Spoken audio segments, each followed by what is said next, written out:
So y'all just got through reading the cleaning chapter. And for some of you, you're like, this is so silly. I'm so good at cleaning. I love to clean. I know people like that. And you can just skip this if you want to. But I'm going to tell you a little story. When my husband and I, before we got married, we had our premarital counseling. And we took these personality tests. And I got 0 on detail. And the counselor came back and she said to my husband, she said, you may need to hire a maid one day. And my husband and I just laughed. And we're like, no, ha, ha, ha. And now, 9 years later, I'm like, see, babe, I just can't clean. I'm not made to. And that's kind of an excuse. We have to do what we have to do, right? I mean, we have to take care of our home. We have to subdue and rule our domains.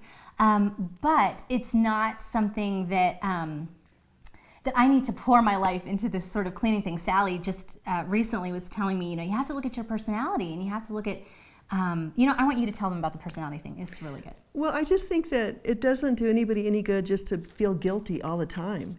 And I love the verse that says, where there are many oxen, the stall is not clean.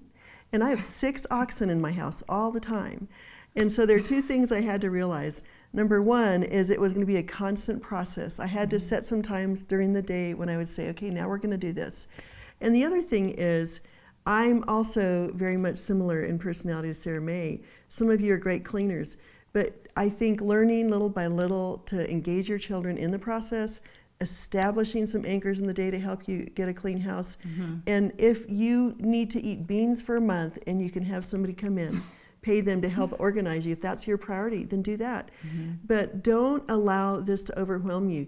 Stop everything else if you need to, get your house back the way you want it to be, and then go on with all the processes of life.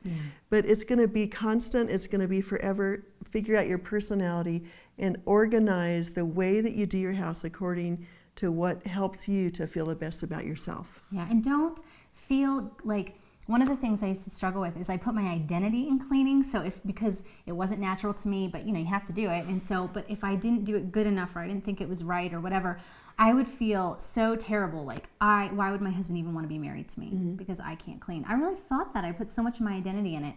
And it wasn't until I learned to really see myself, how God made me and through God's eyes, and that the way I clean or don't clean has nothing to do with the way God loves me, or has nothing to do with the way that I'm a mother to my children. So just having that perspective that, I'm cleaning because we have to clean, but it's not some thing that has to do with God's love for me or anything. Yeah, I feel like both of us struggle with this area a lot.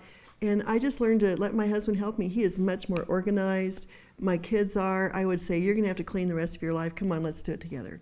But it's not an area that defines you. It's an area that you will grow in capacity and do better and better.